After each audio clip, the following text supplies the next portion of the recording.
اس لیے اللہ تبارک و تعالی نے دنیا کے اندر ایک ایسی صورتحال ظاہر فرمائی کہ جس سے جادوگری اور یہ معجزے کے اندر فرق ظاہر ہو سکے. چونکہ سرکار دو عالم صلی اللہ علیہ وسلم آئے تو بھی یہ حالات. چنانچہ حضرت سلیمان علیہ السلام کی سلطنت قائم ہوئی. اب ان کی ایسی سلطنت کہ بڑے بڑے جنات، بڑے بڑے دیو، بڑے بڑے شیاطین ان کے قبضے میں ہیں.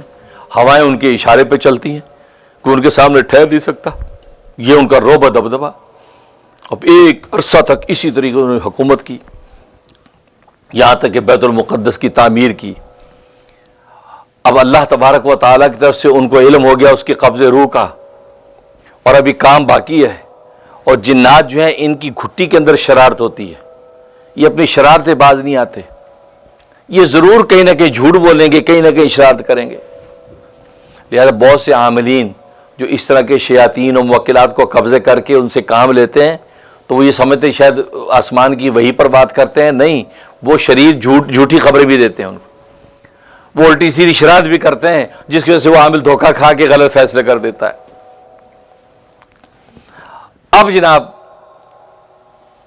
حضرت سلیمان علیہ السلام نے دیکھا کہ سارے تعمیر میں لگے ہوئے ہیں. آپ نے عصا لیا اپنا اور تخت پہ بیٹھ کے یوں ٹیک لگا کے بیٹھ گئے جیسے دیکھ رہے ہیں، اور روح قبض ہو گئی. تقریباً 1 سال تک اسی طرح گزر گیا وقت، یوں بیٹھے ہیں. جنات یہ سمجھے کہ سلیمان ہمیں دیکھ رہا ہے اور وہ ڈر کے مارے تعمیر کر رہے ہیں. اس لیے آج بھی دیکھنے والوں نے دیکھا ہے کہ اس تعمیر میں ایسے بڑے بڑے پتھر اس کے اندر لگے ہوئے ہیں کہ جو انسان ان پتھروں کو ہلا نہیں سکتا. وہ کہاں سے آئے؟ نہ کرینوں کا زمانہ ہے، نہ انسانوں میں طاقت ہے. وہ بڑے بڑے جنات نے اٹھا اٹھا کے وہ پتھر فکس کیے ہیں اور ایسی تعمیر کی. اب وہ جب عصا یوں لے کے بیٹھے ہیں تو اس عصا کے اندر دیمک لگ گئی. یہ اللہ کی تکوینی حکمت تھی. وہ دیمک نے آہستہ آہستہ کھانا شروع کر دیا عصا کو. جب پوری مکمل تعمیر ہو گئی اور اس کے بعد وہ جب دیمک نے اس کی لاٹھی کھائی اور وہ کمزور ہوئی لاٹھی گری تو آپ کا جسم گرا. اس کیفیت کا قرآن نے ذکر کیا. وہ جسم گرا. اب جب گرا تو بس پھر جنات اپنے سر پہ خاک ڈالتے رہ گئے. اوہو، یہ تو مر چکا تھا، ہم نے یہ کیا کیا، ہم بڑے ذلیل و خوار ہو گئے، ہم اس کو زندہ سمجھ کے کام کرتے رہے. کیونکہ آپ تو اپنی قوت قہریہ سے ان کے اوپر قابض تھے. اندر سے طبیعت تو نہیں چاہتی تھی شرارت کی وجہ سے یہ کہ انسان ہم پر اتنا قابض ہو. لہذا بڑے واویلا شرمندہ. قرآن نے اس کیفیت کا بھی ذکر کیا. تو دیکھیے، تو ان شیاطین نے پھر حضرت سلیمان کے بعد ایک بات شیطان نے پھیلا دی. بات یہ پھیلا دی کہ یہ تمہیں پتہ ہے کہ سلیمان کی جو یہ سلطنت اتنی طاقتور تھی، کیوں تھی؟ کہتی کیوں تھی بھائی؟ کہتے جادو کی وجہ سے. ان کو بہت بڑا جادو آتا تھا. اچھا، اب یہ شیطان ایک بوڑھا بن کے لوگوں کو بشے دے رہا ہے. یہودیوں کو اس نے یہ بات کی. یہودیوں نے کہا اچھا تو یہ سلیمان جادو سیکھتا کہاں سے تھا، کیا ہے؟ کہا کہ اس کے تخت شاہی کے نیچے جادوگری کی ساری کتابیں پڑھی ہیں.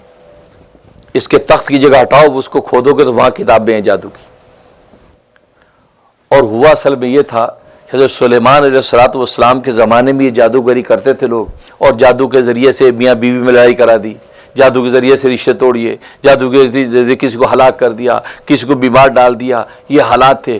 حضرت سلیمان علیہ السلام نے ساری جادوگری کی کتابیں قبضہ کر کے اپنے اس تخت کے نیچے زمین میں دفنا کے اس کے اوپر تخت پر رکھا تاکہ کوئی چور اچکا جن شیطان کو نکال نہ سکے. اب یہ بات شیطان کو تو پتہ تھی کہ یہ یہاں اس تخت کے نیچے ساری کتابیں ہیں. لہذا خبر یہ پھیلا دی کہ یہ جادو کی قوت سے سب کیا سلیمان نے، اور وہ کتابیں ساری کی ساری سلیمان کے تخت شاہی کے نیچے دفن ہیں. اب جو جگہ کھودی کی تو کتابیں تو مل گئی. اب وہ کتابیں پھر پھیلیں تو یہودیوں کے ذریعے سے وہ جادو پھر دنیا کے اندر، اس لیے کہ جادو کے سب سے بڑے موجی خود یہودی ہیں. یہودیوں کے وہاں سے پھر بڑے بڑے جادوگر، اور وہ کتابیں وہاں سے جو نکلی ہیں وہ کتابیں پھر دنیا کے اندر پھیلی. تو چونکہ حضرت سلیمان علیہ السلام پر یہ تہمت لگائی شیطان نے کہ چونکہ وہ جادوگری کرتے تھے، اس جادوگری کے نتیجے میں انہوں نے یہ قبضہ کر رکھا تھا اور اسی سلطنت چلا رکھی تھی. لہذا اسی طرح کی جادوگری آج کسی کو حاصل ہو جائے اسی طرح کی سلطنت وہ بھی بنا سکتا ہے. اس کی تردید اللہ تبارک و تعالی نے اس رکوع میں کی کہ سلیمان علیہ السلام نے کفر نہیں کیا. کیوں کہ یہ تو کفر ہے، جادو تو کفر ہے، اور سلیمان تو اللہ کا پیغمبر ہے اور عادل بادشاہ ہے.